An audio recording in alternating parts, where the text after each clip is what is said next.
The Book of Life, Chapter 16. Bad news, I'm afraid. Lucy Merriweather's lips twisted in a sympathetic grimace. She was one of Beckland's librarians, and she helped me for years, both with my own research and on the occasion when I brought my students to the library to use the rare books there. If you want to look at manuscript 408, you'll have to go to a private room with a curator, and there's a limit of 30 minutes. They won't let you sit in the reading room with it. 30 minutes? With a curator? I was stunned by the restrictions, having spent the last 10 months with Matthew, who never paid attention to rules and regulations. I'm a Yale professor. Why does the curator have to babysit me? Those are the rules for everyone, even our own faculty. The whole thing is online, Lucy reminded me, but a computer image is, no matter how high the resolution, wasn't going to give me the information I needed. I'd last seen the Voynich manuscript, now Bentley's Library's MS 408 in 1591, when Matthew had carried the book from Dr. D's library to the court of the Emperor Rudolph in Prague, hoping that we could swap it for the Book of Life. Now I hoped it would shed light on what Edward Kelly might have done with the Book of Life's missing pages. I'd been searching for clues about their whereabouts since we went to Madison. One missing page had an image of two scaly, long-tailed creatures bleeding into a round vessel. The other image was a splendid rendering of a tree, its branches bearing an impossible combination of flowers, fruit, and leaves, and its trunk made up of writhing human shapes. I'd hoped that locating the two pages would be fairly straightforward in the age of the internet searches and digitized images. So far that had not been the case. Maybe if you explain why you needed to see the physical book, Lucy trailed off. But how could I tell Lucy that I needed the book so I could use magic on it? This was the Bentley Library, for heaven's sake. If anyone found out, it would ruin my career. I'll look at the Voynich tomorrow. Hopefully I would have another plan by then, since I couldn't very well haul out my mother's book of shadows and devise a new spell in front of the curator. Juggling my witch self and my scholar self was proving to be difficult. Did the other books I request arrive? They did. Lucy's eyebrow lifted when she slid the collection of medieval magic textbooks across the desk with several early printed books. Changing your research focus? In an effort to be prepared for any magical eventuality, when it finally came to recall Ashmole 782 and reunite it with its missing pages, I had called up books that might inspire my effort to weave new higher magic spells. Though my mother's spell book was a valuable resource, I knew from my own experience how far modern witches had fallen when compared to witches of the past. Alchemy and magic aren't completely distinct, I told Lucy defensively. Sarah and Em had tried to get me to see that for years. At last I believed them. Once I settled in the reading room, the magical manuscripts were as intriguing as I hoped. The sigils and that reminded me of weaver's knots, and grimoire that were precise and potent. The early modern books on witchcraft, most of which I knew only by title and reputation, were horrifying. However, each one brimmed with hatred for witches and anyone else who was different, rebellious, or refused to conform to societal expectations. Hours later, still seething over John Bowden's vitriol and sense that all foul opinions about witches and their evil deeds were warranted, I returned the books and the manuscripts to Lucy and made an appointment for 9 o'clock the next morning to view the Voynich manuscript with the head curator. I tramped up the staircase to the main level of the library. Here glass encased books formed the Becknell spiral column, the core knowledge and idea which the collection was built. Rows and rows of rare books were lined up on the shelves, bathed in light. It was a breathtaking sight. One of them reminded me one that reminded me of my purpose as a historian, to rediscover the forgotten truths contained in the old dusty volumes. Matthew was waiting for me outside. He was lounging against the low wall overlooking the Brooklyn Stark sculpture garden with his legs crossed at the ankles, thumbing through messages on his phone. Sensing my presence, he looked up and smiled. No creature alive could have resisted that smile or the concentration in those gray-green eyes. "How was your day?" he asked it after giving me a kiss. I asked him not to text me constantly. He had been unusually cooperative. As a result, he genuinely didn't know. A bit frustrating, I suppose. My research skills are bound to be rusty after so many months. Besides, I dropped my voice, the books all look weird to me. They're so old and worn compared to how they looked in the 16th century. Matthew pulled his head back and laughed. I hadn't thought about that. Your surroundings have changed too since you've last worked on alchemy at Baynard's Castle. He looked over his shoulder at Beckney. I know the library is an architectural treasure, but I still think it looks like an ice cube tray. So it does, I agreed with a smile. I suppose if you'd built it, the Berkeley would look like a Norman keep or a Roman sequence cloister. I was thinking of something Gothic, far more modern, Matthew teased. Ready to go home? More than ready, I said, wanting to leave Jean Boyden behind me. He gestured at my book bag. May I? Usually Matthew didn't ask. He was trying not to smother me, just as he was attempting to rein in his overprotectiveness. I rewarded him with a smile and handed it over without a word. Where's Roger? I asked Lucy, looking down at my watch. I had been granted exactly 30 minutes with the Voitschner manuscript, and the curator was nowhere to be seen. Roger called in sick, just as he always does on the first day of class. He hates the hysteria and all the freshmen asking for directions. You're stuck with me. Lucy picked up the box that held Beckney MS 408. Sounds good. I tried to keep the excitement out of my voice. This might be exactly the break I needed. Lucy led me to a small private room with windows overlooking the reading room, poor lighting, and a beat up foam cradle. Security cameras mounted high on the wall would deter any reader from stealing or damaging any one of Beckney's priceless books. I won't start the clock until you unwrap it. Lucy handed me the boxed manuscript, as it was all she was carrying. There were no papers, reading materials, or even a cell phone to distract her from her job of monitoring me. Though I normally flip manuscripts open to look at the images, I wanted to take my time with the Voitschner. I slid the manuscript's limp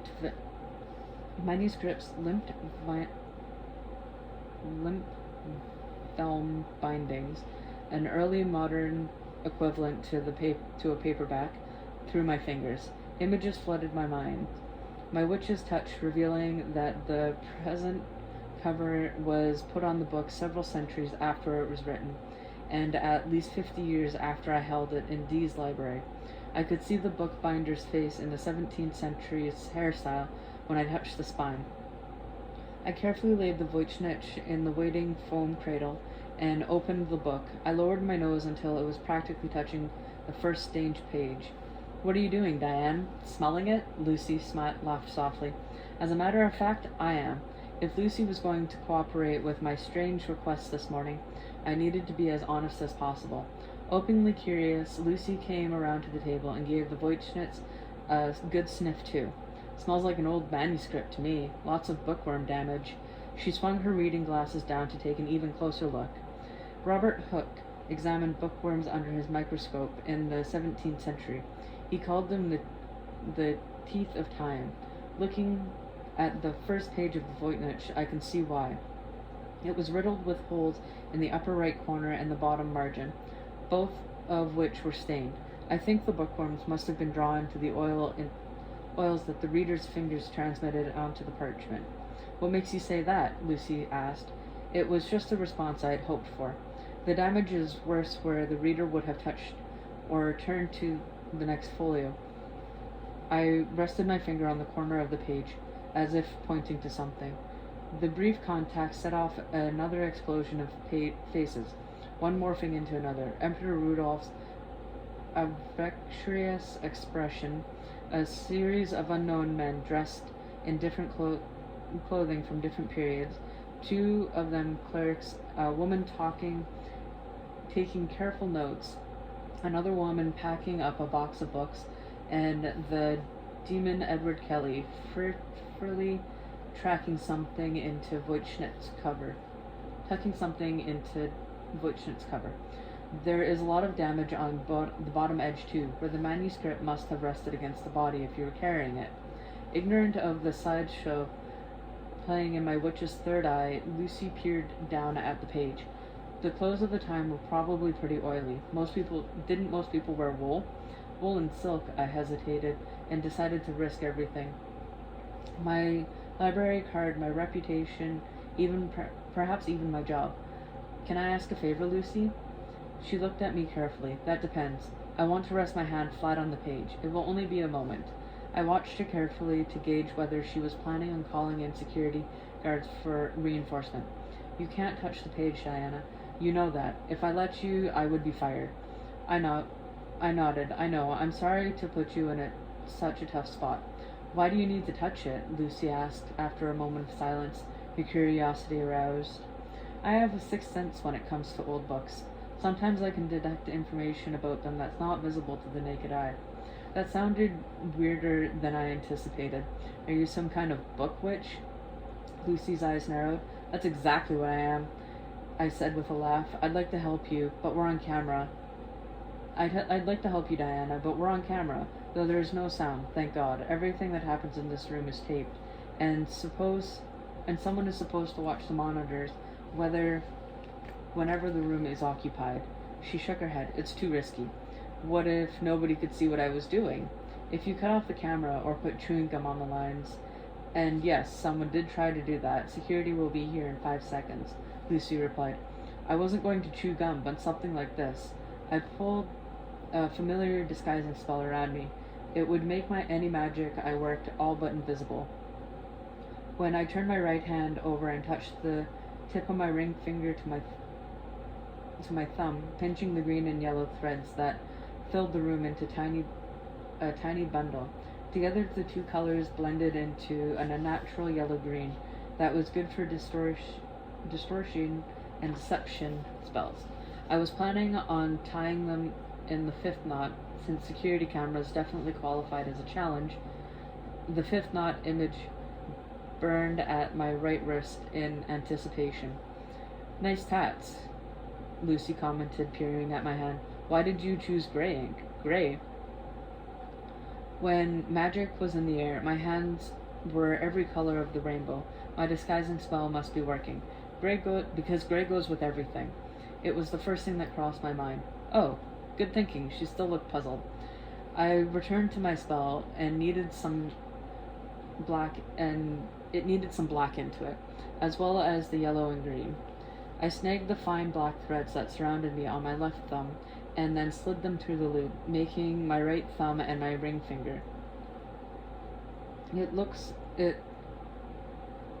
result looked like an unorthodox murda, one of the hand positions in yoga. With knot of 5, the spell will thrive, I murmured, envisioning the complete weaving in with my third eye. The twist of yellow, green, and black tied itself into an unbreakable knot with 5 crossings. Did you just bewitch the Voichtnitz? Lucy whispered in alarm. Of course not. After my experience with bewitched manuscripts, I would do no such thing lightly. I bewitched the air around it. To show Lucy what I meant, I moved my hand over the first page, hovered about 2 inches above the surface. The spell made it look like my fingers had stopped at the bottom of the book. Diana, whatever you're trying to do didn't work. You're just touching the edge of the pages like you're supposed to. Actually, my hand is right here. I wiggled my fingers so that they peeked over the top of the edge of the book. It was like a bit of an old magician's trick, where a woman's put in a box and the box is sawed in half. Try it. Don't touch the page yet. Just move your hand so it covers the text. I slid my hand out to give Lucy room. She followed my directions and slid her hand between the Voynich and the deception spell. Her hand appeared at the top when it reached the edge of the book, but if you looked carefully, you could see that her forearm was getting shorter. She withdrew quickly, as though she touched a hot pan. She turned and stared at me. "You're a witch," Lucy swallowed, and then smiled. What a relief. I always suspected you were hiding something, and I was afraid it might be something unsavory, or even illegal. Chris, she didn't seem remotely surprised to discover that there were witches. Will you let me break the rules? I glanced down at the Voynich. Only if you tell me what you learn. This damn manuscript is the bane of our existence. We get 10 requests a day to see it and turn down almost every one. Lucy returned to her seat and adopted a watchful position. But be careful. If someone sees you, you lose your library privileges, and I don't think I would survive if you were banned from the Beckneck. I took a deep breath and stared down at the open book. The key to activating my magic was curiosity. If I wanted more than a dizzying display of faces, I would need to formulate a careful question before putting my hand on parchment. I was more certain than ever that the Voynich held important clues about the Book of Life and its missing pages, but I was only going to get one chance to find out what they were. What did Edward Kelly place inside the Voynich, and what happened to it? I whispered before looking down and gently placing my hand on top of the first folio of the manuscript. One of the missing pages of the Book of Life appeared before my eyes. The illumination of the tree with its trunk filled with writing, human shapes. It was gray and ghostly, transparent enough that I could see through it into my hand and the writing of the Voynich first folio. The second shadowy page appeared atop the first two. First, 2 dragons shielding their bodies, shedding their bodies in so that they fell into a vessel below. A third insubstantial page layered over the previous 2. The illumination of the alchemy wedding. For a moment, the layer of text in the image remained stacked in magical pamphlet atop the Voynich-stained parchment. Then the alchemical wedding dissolved, followed by the picture of the 2 dragons, but the page of tree remained. Hopeful that the image had become real, I lifted my hand from the page and withdrew it. I gathered up the knot at the heart of the spell and jammed it over my pencil eraser, rendering it temporarily invisible and revealing Beckney's MS 408. My heart sank. There were no missing pages from the Book of Life there. Not what you expected to see? Lucy looked at me sympathetically. No, something was here once. A few pages from another manuscript, but they're long gone. I pinched the bridge of my nose. Maybe the sale records mentioned them. We have boxes of paperwork on the Voynich acquisition. Do you want to see them? She asked. The day of the book sales, and the name of the people who bought it and sold the book could be assembled into a genealogy that describes the book history right down to the present. In this case, it might also provide clues as to who might once own the pictures of the tree and the dragon that Kelly removed from the Book of Life. Absolutely, I replied. Lucy boxed up the Voynich and returned it to the locked hold. She returned shortly thereafter with a trolley loaded with folders, boxes, and various notebooks, and a tube. Here's everything on the Voynich. It's a confusing glory. It's been picked through thousands of times by researchers. Nobody was looking for 3 missing manuscript pages. She headed towards our private room. Come on, I'll help you sort through it all. It took 30 minutes simply to organize the material on the long table. Some of it would be no use at all. The tube and the scrapbook full of newspaper clippings, the old photo and the lecture and the articles written about the manuscript were after collectors Wilford Voynich purchased it in 1912. That still left folders full of correspondent handwritten notes and a clutch of notebooks kept by Wildfree's wife, Ethel. Here's a copy of the chemical analysis of the manuscript, a printout of the catalog information, and a list of everyone granted to the manuscript in the past 3 years. Lucy handed me a sheaf of paper. You can keep them. Don't tell anyone I gave you that list of librarian patrons, though. Matthew would have to go over the chemistry with me. It was all about the inks used in the manuscript. It was subjected to a subject that interests both of us. The list of people who had seen the manuscript was surprisingly short. Hardly anyone got to look at it anymore. Those who had been granted access were mostly academics. A historian of science from the University of Southern California, and another from Cal State Fulton, a mathematician cartographer from Princeton, and another from Australia. I had coffee with one of the visitors before leaving for Oxford, a writer of popular fiction who was interested in alchemy, and one name jumped off the page though. Peter Knox had seen the Voynich this past May, before Emily died. That bastard. My fingers tingled and the knots on my wrist burned in warning.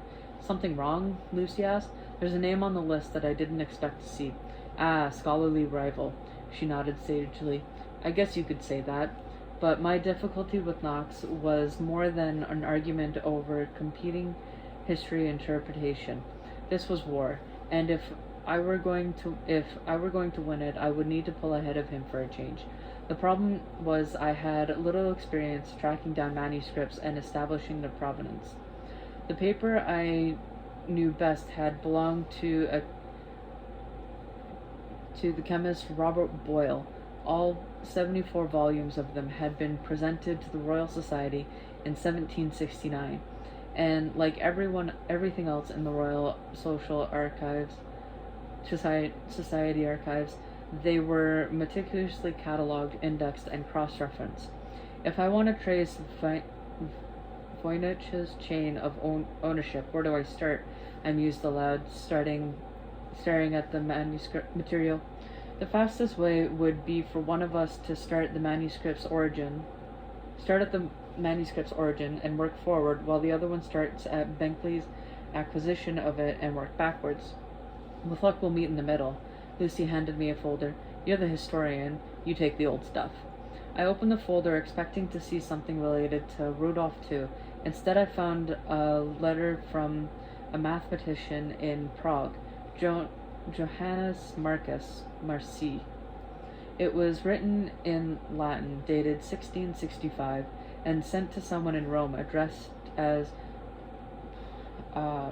Reverend et eximi domain in Christo Pater. The recipient was a clerk then, perhaps one of the men I'd seen when I touched the corner of Voynich's first page.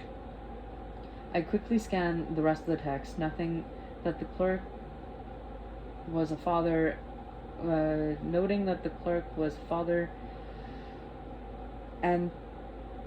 Athanasius, and that Marcus's letter was accompanied by a mysterious book that needed deciphering. The Book of Life, perhaps? Marcus said that attempts had been made to contact Father Anithius before the letters had been met with silence. Excited, I kept reading. When the third paragraph revealed the identity of Father Anithius, however, my excitement turned to dismay. The Voynich manuscript belonged to Athanasius Kircher. If the missing pages had passed into Kircher's hand, they could be anywhere. I'm afraid so, Lucy replied. I understand he was quite, wide-ranging with his interests. That's an understatement, I said. Athens Kirchner modest goal had been nothing less than a universal knowledge. He had published 40 books and was an international bestseller as well as an inventor. Kirchner's Museum of Rare and Ancient Objects was a famous stop on early European grand tours. His range of correspondence extensive and his library vast. I didn't have the language skills to work through Kitchener's overture. Most importantly, I was lacking time. My phone vibrated in my pocket, making me jump. Excuse me, Lucy. I slid the phone out of my pocket to check the display. On it was a text message from Matthew. Where are you? Gallaglass is waiting for you. We have a doctor's appointment in 90 minutes. I cursed silently. I'm just leaving Beckney, I typed back. My husband and I have a date. Lucy, we're going to have to pick this up again tomorrow, I said, closing the folder containing Marcy's letter to Kitchener. A reliable source told me on campus with someone tall, dark, and handsome. Lucy grinned. That's my husband, all right, I said. Can I look through this stuff tomorrow? Leave everything to me. Things are pretty slow around here and at the moment. Let's see what I can piece together. Thanks for your help, Lucy. I'm under a tight and non-negotiable deadline. I scooped up the pencil, laptop, pad of paper, and rushed to meet Gallaglass. Matthew had seconded his nephew to act as my security detail. Gallaglass was also responsible for monitoring Benjamin's internet feed. So far, the screen had remained black. Hello, Auntie. You're looking bonny. He kissed me on the cheek. Sorry I'm late. Of course you're late. You're with your books. I didn't expect for you at another hour at least. Gallaglass dismissed my apology. When we got to the lab, Matthew had the image of the alchemical wedding from Ashmole 782 in front of him, and was so absorbed that he didn't even look up when the door pinged. Chris and Sherlock were standing at his shoulder, watching intently. Scully sat on a rolling stool nearby. Gameboy had a tiny instrument in her hand and was holding it dangerously close to the manuscript's page.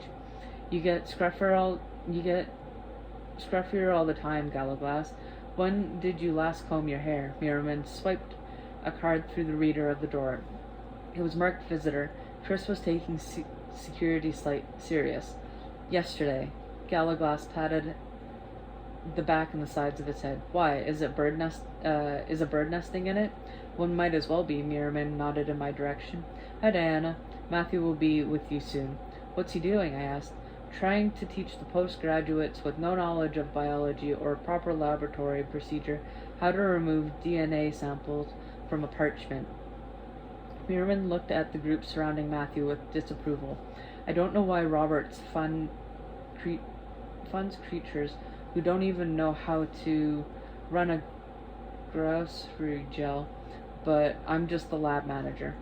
Across the room, Gameboy let out a frustrated expletive. Pull up a stool, this could be a while.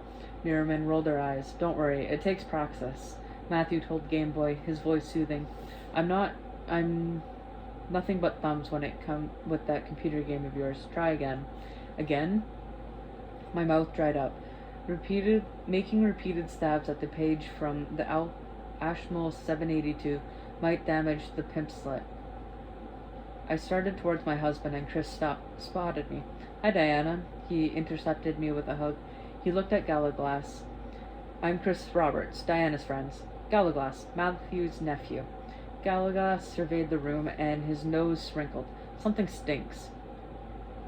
The grad students played a little joke on Matthew. Chris pointed to the computer terminal with the festoon wreaths of garlic bulbs. A crucifix designed for a car dashboard was attached to a mouse pad with a suction cup. Chris turned his attention to Gallaglass's next with interest and with an intensity that was practically vampiric. Do you wrestle? Well, I may have been known to do it for sport. Gallaglass looked down shyly. His cheeks dimpled. Not Greco-Roman by any chance, Chris asked. My partner injured his knee and will be in rehab for months. I'm looking for a temporary replacement.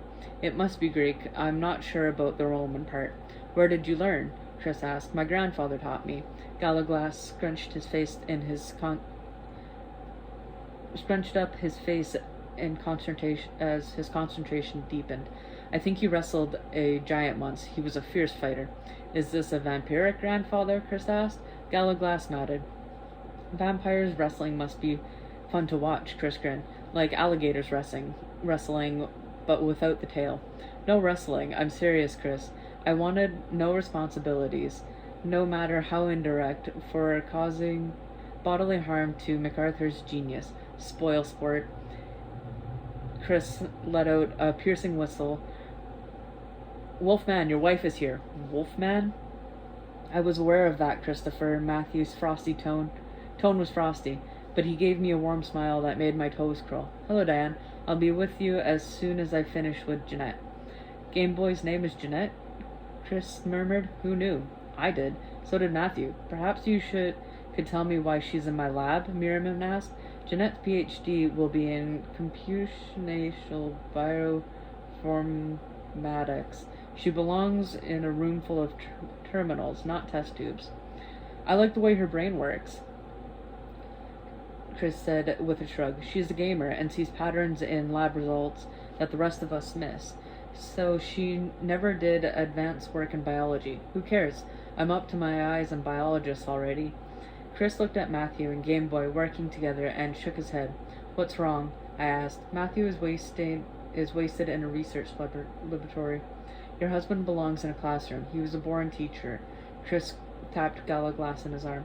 Call me if you want to meet up in the gym. Diana has my number.